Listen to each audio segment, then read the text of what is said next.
안녕하세요. 코인 알려주는 남자입니다. 비트코인 가격은 다시 한번 28K 위를 넘어가기 위한 도전을 하고 있습니다.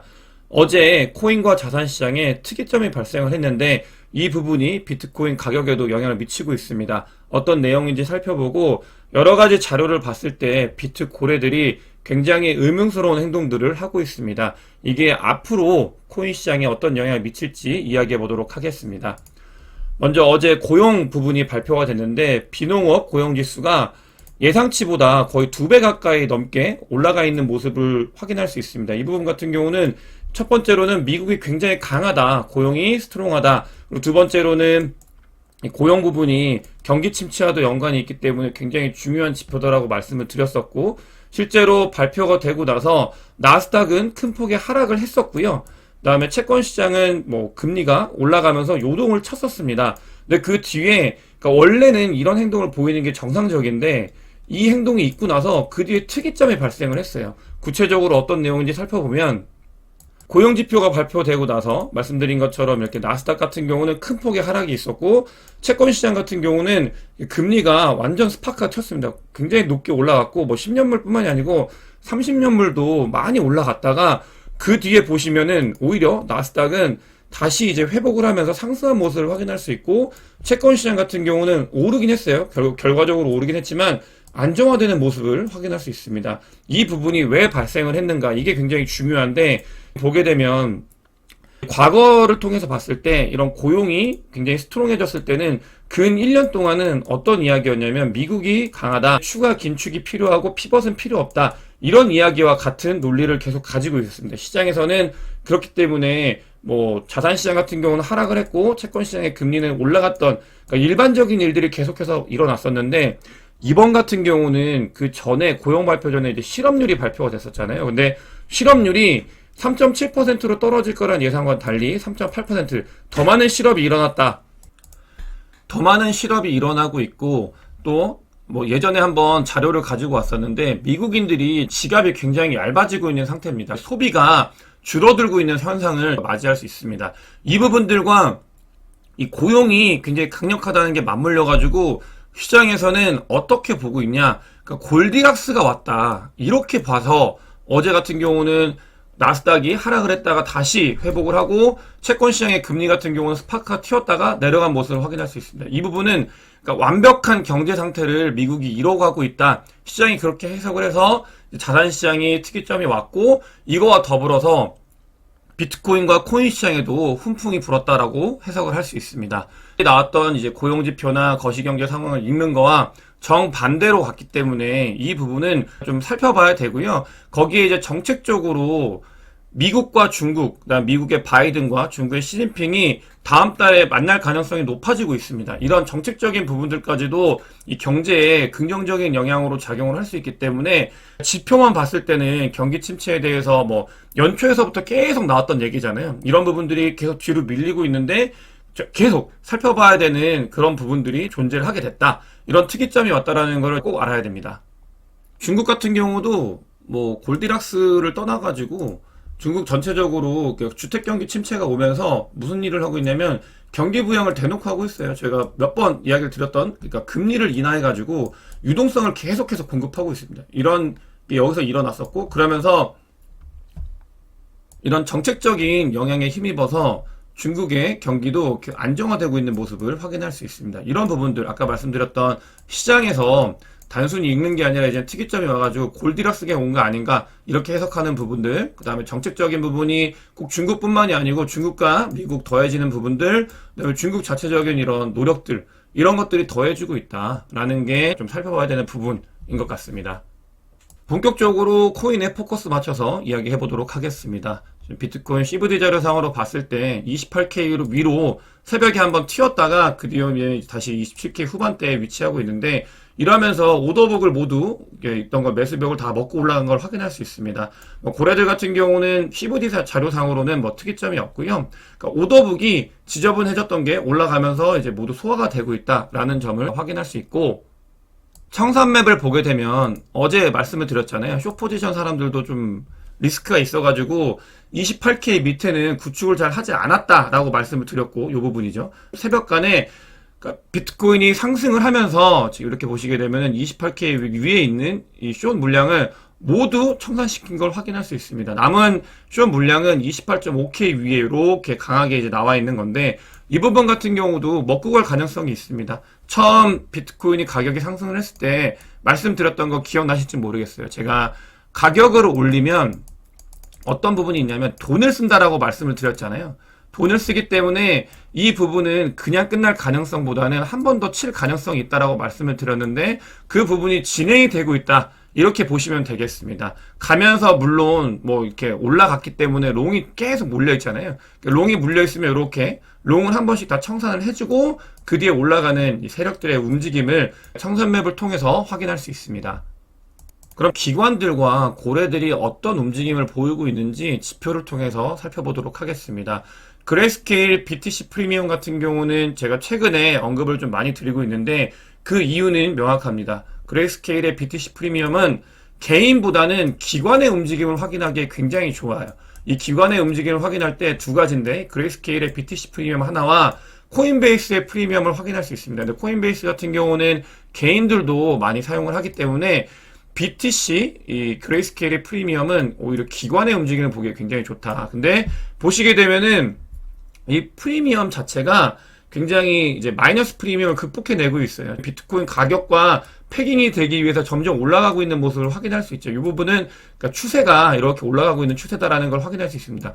이 말은 비트코인에 관련되어 있는 기관들의 움직임이 완전히 달라졌다. 스탠스가 우상향으로 바뀌고 있다는 걸 확인할 수 있고 그게 어제도 특이점으로 발생을 한 걸 확인할 수 있습니다. 이러한 기관들의 변화, 추세의 전환 분명히 알아야 되는 거고요.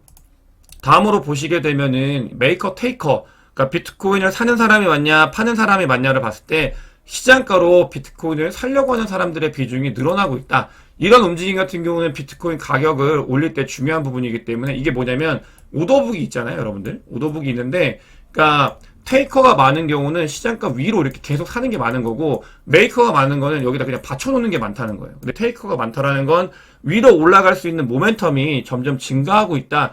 이런 것들을 오더북을 통해서 확인을 할 수 있고 단기적으로 상승 모멘텀이 존재하고 있다. 이런 것들을 볼 수 있습니다.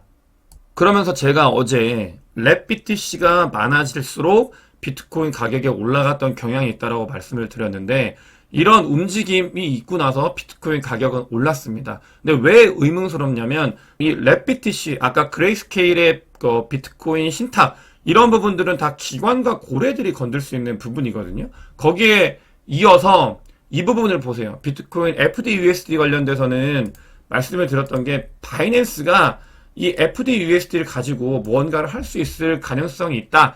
이렇게 말씀드렸던 이 포인트인데 거래량이 점점점 더 늘고 있습니다. USDT 거래량보다 보시게 되면은 11.5%고 7.75%입니다. 조금 있으면 2배 가까이 될 것 같은데 이런 움직임들 그러니까 기관과 고래의 움직임과 바이낸스 그다음에 그 뒤에 있는 어떤 세력들의 움직임들이 비트코인을 계속 이제 끌어올리기 위해서 뭐 조작이라고 하기엔 뭐하지만 노력을 하고 있는 모습, 의문스러운 모습이 보이고 있다. 얘들이 의도하는 거는 장은 좋지 않지만 본인들이 가져가자고 하는 포지션은 위로 가고 있는 거를 지표를 통해서 확인을 할 수 있습니다. 거기에 온체인 데이터 상으로 어떤 일이 있냐면 비트코인을 거의 2.5조 정도 매집을 해나가고 있는 걸 확인할 수 있어요. 고래들이 비트코인을 2.5조 정도 계속 모아가고 있는 겁니다. 언제? 하락했을 때부터 2022년도부터 보시게 되면은 비트코인을 계속 누군가는 어떤 특정 고래들과 세력들은 축적을 해나가고 있다. 이게 단기적으로 잠깐 빠졌다가 좀 더 그러니까 델타 값이 높잖아요. 강력한 힘으로 고래들이 축적을 해나가고 있는 걸 온체인 데이터로 확인할 수 있습니다. 오늘 말씀드렸던 랩 BTC, 그 다음에 그레이스케일의 비트코인 신탁, FDUSD의 움직임, 그 다음에 고래들이 비트코인을 사서 모으는 그 강도, 이런 것들이 강력한 어떻게 보면 하나의 지표로서 확인을 할 수 있고 뭐 보시게 되면 그러니까 이거 기술 분석인데요. 이 같은 경우는 2년 동안의 비트코인의 차트를 봤을 때 그러니까 고점, 요 부분이 이렇게 고점 이렇게 라인이 짝대기인데 요 부분이 스트럭을 하긴 해요. 이거는 심리도 녹아있는 부분이어서 이제 굉장히 강하게 저항을 받고 있다. 그러면서 말씀을 드렸죠. 요 구간은 강한 저항을 맞을 수밖에 없는 구간이다. 이렇게 말씀을 드렸는데 곡이 겹쳐 있는 상황입니다. 그래서 싸우고 있고 이게 회복이 됐을 때는 요건 뭐 희망사항이죠. 이렇게까지 갈 거라고 생각하지 않고 바로 갈 수는 없고 그냥 뭐 이렇게 하면서 이렇게 가겠죠. 이렇게 이런 움직임을 보일 건데 그런 위치에 지금 힘을 모아가고 있는 상황이다. 고래들도 힘을 축적해 가고 있는 상황이다. 이런 것들을 지표를 통해서 확인할 수 있습니다. 다음으로 판테라의 CEO가 비트코인은 강세장이다. 전체적인 그림을 보면 그러니까 안에 있으면은 비극인데 멀리서 보게 되면은 희극이다 이런 말과 같은데 폭발적 상승세가 재개가 됐다. 이런 이야기들을 보시게 되면 어제도 연사들이 계속 장이 좋아지고 있다, 좋아질 거다라는 이야기를 하고 있잖아요. 그러면서 이 판테라 캐피탈의 CEO 같은 경우도 그런 이야기를 하고 있습니다. 물론 본인이 비트코인 그 VC이기 때문에, 그다음에 크립토 VC이기 때문에 당연히 장이 좋아져야 돼서 희망사항으로 이야기를 한 걸 수 있어요. 뭐 아서에스 같은 경우도 워낙 코인판에서 오래 있었고 코인에 투자하는 금액도 크기 때문에 강세장이 오길 바라면서 하는 이야기일 수도 있고, 하지만 이런 사람들이 보는 자료들, 그다음에 근거들은 보는 것보다도 더 저는 많이 있을 거라고 생각을 하고, 판세를 읽는 게 굉장히 중요하잖아요. 이런 움직임들 재개가 되고 있다. 여기서 판테라 캐피탈이 진짜 시장을 좋게 보는지 안 좋게 보는지는 앞으로 투자를 어떻게 하는지, 투자가 3Q까지는 굉장히 좋지 않았어요.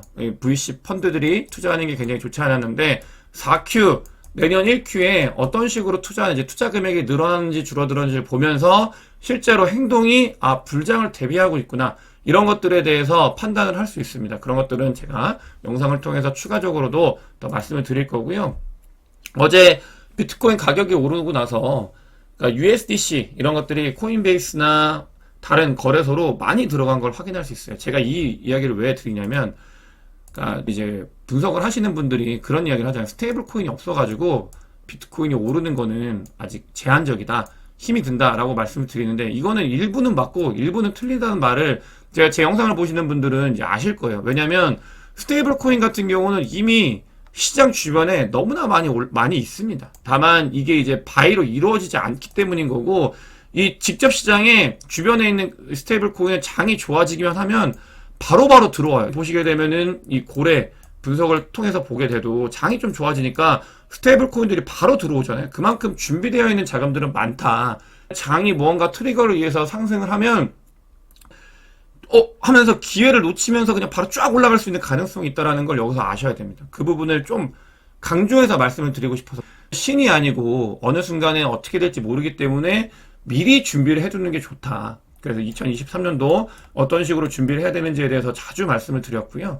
이런 움직임들은 여러 가지를 봤을 때 복합적으로 돈을 벌기 위해서 어떤 행동을 하는 게 가장 합리적인지에 대해서 판단을 하고 여러분들과 그 부분을 공유한다라는 점 좀 아셨으면 좋겠습니다.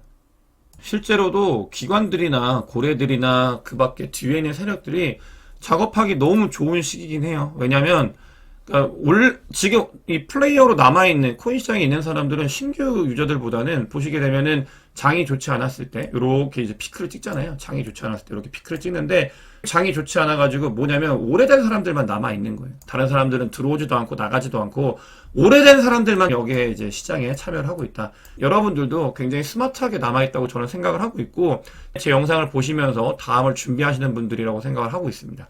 그런 분들만 남아있는 거예요. 돈을 조금만 써도 고래들과 기관들은 그러니까 뒤에서 자기들이 원하는 방식으로 의문스럽게 작업을 할 수 있는 거죠. 그 부분을 좀 말씀을 드리고 싶고요. 그러니까 이 부분은 뭐냐면 한 가지 더 이야기를 하고 싶은 게, 이 자료도 제가 몇 번 말씀을 드렸던 건데 이 자료를 통해서 두 가지를 확인할 수 있습니다. 첫 번째는 신규 유저가 들어오게 되면 장이 좋아질 이 모멘텀이 굉장히 있다. 이 부분을 제가 말씀드리고 싶고, 두 번째는 여기서 꼭 아셔야 되는 게 하락을 시키고 싶어도 한계가 존재해요. 왜냐면 이 비트코인에 신규로 들어온 사람이 거의 없기 때문에 하락을 시키려면은 더 많은 돈을 써가지고 더 노력을 해서 하락을 유발을 시켜야 됩니다. 그 부분에 있어서 힘이 든다. 하지만 하락을 유발을 한다고 하면 돈을 많이 쓰는 거기 때문에 그냥 끝나진 않을 거다. 이 두 가지를 여기서 또 볼 수 있습니다. 이 온체인들 데이터를 통해서 다각적으로 해석을 할 수 있고, 장이 준비를 하는 시기다라는 걸 함께 확인을 할 수 있습니다. 뉴욕 연준은행에서 스테이블 코인은 MMF 시장과 같다라고 이야기를 하고 있어요. 금융 시스템을 위협한다, 이런 이야기를 하고 있고, SEC나 페드에서 코인 쪽에 관심을 두는 거고요. 이런 움직임들은 하락장임에도 불구하고 미국 정부나 당국이 이렇게 관심을 두고 있다는 거는 여러분들께서도 고무적이다라고 생각을 하셔야 돼요. 너무 무슨 일이지? 얘네들이 이 정도로 관심을 갖는 만큼 이 시장이 커진 건가? 이렇게 생각을 하셔야 된다고 말씀을 드리고 싶어요. 그래서 뉴욕 연은은 장이 좋지 않고 스테이블 코인 맨날 뭐 없다고 얘기를 하는데, 그럼에도 이 스테이블 코인은 머니마켓 펀드와 유사하고 금융 시스템을 위험한다. 더 커지면 금융 시스템이 뭔가 리스크를 가져갈 수 있는 그런 상황이다 라고 이야기를 하는 거죠. 저는 다행이라고 생각하는 게, 한국에서도 한국은행이 굉장히, 한국에서는 뭐 엄청 엘리트 분들이 이제 가시잖아요. 근데 그런 분들이 스테이블 코인 시장에 대해서 분석을 하고 또 이제 암호화폐 시장에 대해서 보고서를 내기 시작을 했습니다. 그만큼 연구가 많이 이루어지고 있다는 소리고요. 다행인 거는 뭐 규제로 하기 위해서라도 연구를 하는 게 어찌됐든 간에 아무것도 모르는 상태에서 맞닥뜨리는 것보다는 전 낫다고 생각을 하고 있고, 이 한국은행도 이런 부분들을 스테이블 코인의 시장에 대해서 그러니까 보고서를 계속 내기 시작했다. 고무적이라고 생각을 합니다. 한국과 미국에 있는 규제 기관들은 이 시장 자체가 굉장히 전통 금융을 위협하고 뭐 리스크를 줄 수 있는 부분이라고 생각을 하기 때문에 연구를 하고 있다. 이 안에서 성장하고 있는 이 시장이 어떤 방향으로 가고 있는지를 확인할 수 있다라는 말씀을 드리면서 오늘 영상 마치도록 하겠습니다. 영상이 도움이 되셨으면 구독과 좋아요, 많은 공유 부탁드리겠습니다.